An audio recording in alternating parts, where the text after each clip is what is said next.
அஸ்ஸலாமு அலைக்கும் ரஹ்மத்துல்லாஹி வரகாத்துஹு. துல்ஹஜ் மாதத்தின் ஓத வேண்டிய சுறாக்களும் அதனுடைய பலன்களும் முதல் வீடியோவில் அதனுடைய சூறாக்கள் அதை பற்றி போட்டிருக்கேன். அந்த அமல் பற்றி கொஞ்சம் கொடுத்துருக்கேன். ஆனால் கொஞ்சம் சிறப்புகளும் பலனும் சொல்லவே இல்லை. அமல்கள் 10 நாட்கள் செய்யுங்கள் இன்ஷா அல்லாஹ். இன்று முதல் பிறையிலிருந்து செய்யக்கூடிய அமல் தான் இந்த அமல். இந்த வீடியோ எப்போ பார்க்குறீங்களோ இது 2-3 நாளில் போயிடுச்சு. அதனால் எப்போ பார்க்குறீங்களோ இந்த அமல் செய்ய ஆரம்பிச்சிருங்க. இந்த அமலை செய்யுங்கள். இது ஈதுல் நாள் வரை இந்த அமலை செய்து கொள்ளுங்கள். அமல் ஃபஸ்ட்டு பார்க்கலாம். அடுத்தது அதன் பலன்களை பார்க்கலாம். ஆரம்பமாக எந்த நேரத்திலாவது சுபுகிலிருந்து மஹ்ரிப் வரைக்கும் எந்த நேரத்தில் வேண்டுமானாலும் நீங்கள் ஓத வேண்டிய சூறாக்கள் சொல்கிறேன். துல்ஹஜ் மாதம் மிகவும் புனிதமான மாதம். குறிப்பாக முதல் 10 நாட்கள் அல்லாஹுக்கு மிகவும் பிரியமான நாட்கள். இந்த நாட்கள் குர்ஆன் ஓதுவது, துவா செய்வது, திக்ரு செய்வது மிகப்பெரிய நன்மை. இதனுடைய சிறப்பு, குர்ஆனின் முதல் சூறா, ஒவ்வொரு தொலையிலும் கட்டாயமாக ஓதப்படும் சூறா, சிஃபா குணமாக்கப்படும் சூறா என்று அழைக்கப்படும் சூரத்துல் ஃபாத்திஹா பற்றி தான் பார்க்க போகிறோம்.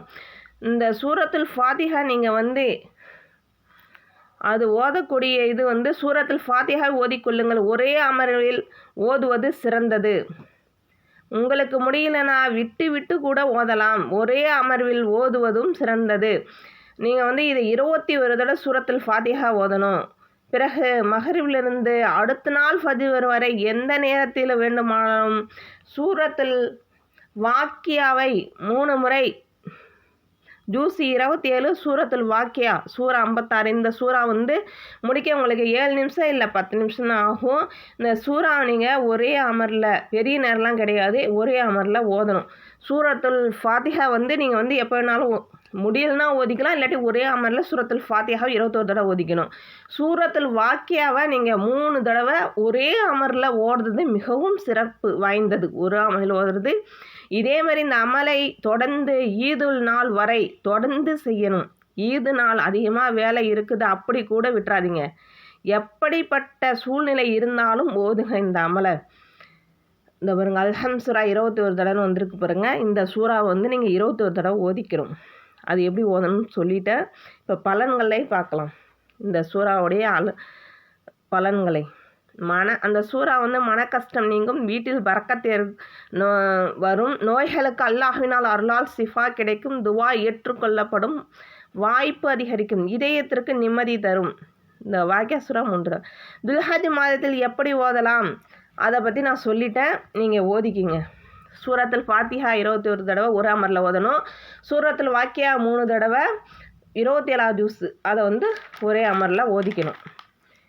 இதை ஓதுகிறவர்கள் அவர்களுக்கு அடுத்த வருடம் கடுமையான ஆபத்து, நோய் நொடியிலிருந்து பாதுகாப்பு கிடைக்கும். அவர்கள் உருக்குலைந்து போகிற அளவுக்கு எந்த அளவு நோய் தரமாட்டான். சளி, காய்ச்சல் இது போகிற பிரச்சனைலாம் நம்மளுக்கு ஒன்றும் பிரச்சனை கிடையாது. கடுமையான மோசமான நோயிலிருந்து அல்லாஹ் பாதுகாப்பான். இது 1 வருடத்துக்கு உங்களுக்கு இதை ஓதுனீங்கன்னா. இரண்டாவதாக, இந்த அமல் எவர் செய்கிறாரோ அவர் இரணத்தை பரக்கத் செய்கிறான். இரணத்திலிருந்து குறைவில்லா நன்மைகள், குறைவில்லா தன்மை செய்கிறான். இல்லை என்ற நிலைமை ரிசிக்கிலிருந்து இன்ஷா அல்லாஹ் அவர் 1 வருடத்திற்கு இல்லை என்று அவருக்கு இருக்கவே இருக்காதான் இதெல்லாம் ஓதுனா. மூன்றாவதாக, எல்லா காரியத்திலும் அல்லாஹ் இலகுவாக்குவான். பெரிய காரியங்கள் இருந்தாலும் சிரமமாக ஆகாது. அவர் அலையிற வேண்டிய சூழ்நிலை கூட இருக்காது. அல்லாஹ் அவரோடு இருக்கிறான், இலகுவாக நடந்து கொள்வான். இந்த 3ம் அல்லாஹ் தாலா இந்த 10 நாட்களில் ஓதுவதின் மூலமாக தருவதை நிச்சயமாக ஓதிக்கொள்ளுங்கள். 1 நாள் விட்டுருச்சு, 2 நாள் விட்டுருச்சு, வரக்கூடிய வருடங்களில் 1 நாள் இன்ஷா அல்லாஹ் 10 நாட்கள் ஃபுல்லாக ஓதிக்கொள்ளுங்கள். இன்றிலிருந்து இந்த அமலை தொடங்கள்.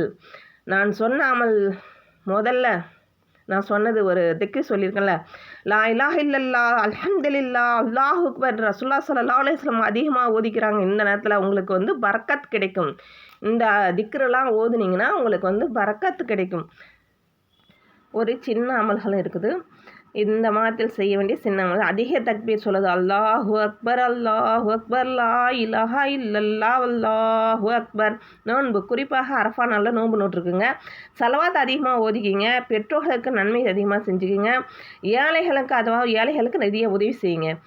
அதிக துவா மற்றும் தௌபா செஞ்சுக்குங்க. இந்த நாள் துல்ஹஜ் மாதத்தில் உங்களுக்கு வந்து அதிகமாக துவாவும் அதிகமாக தௌபா செய்யுங்க. சரிங்களா? தக்பீர் அதிகமாக சொல்லணும்னு சொல்லிட்டேன்.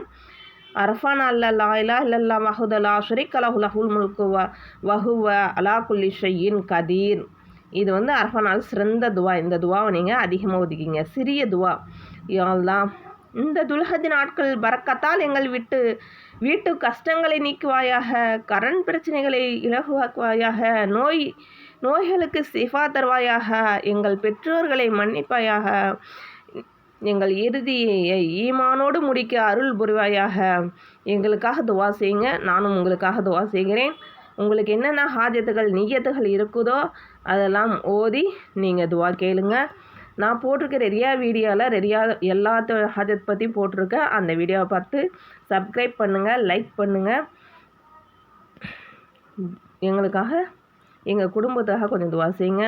அஸ்ஸலாமு அலைக்கும் ரஹ்மத்துல்லாஹி வ பரகாத்துஹு.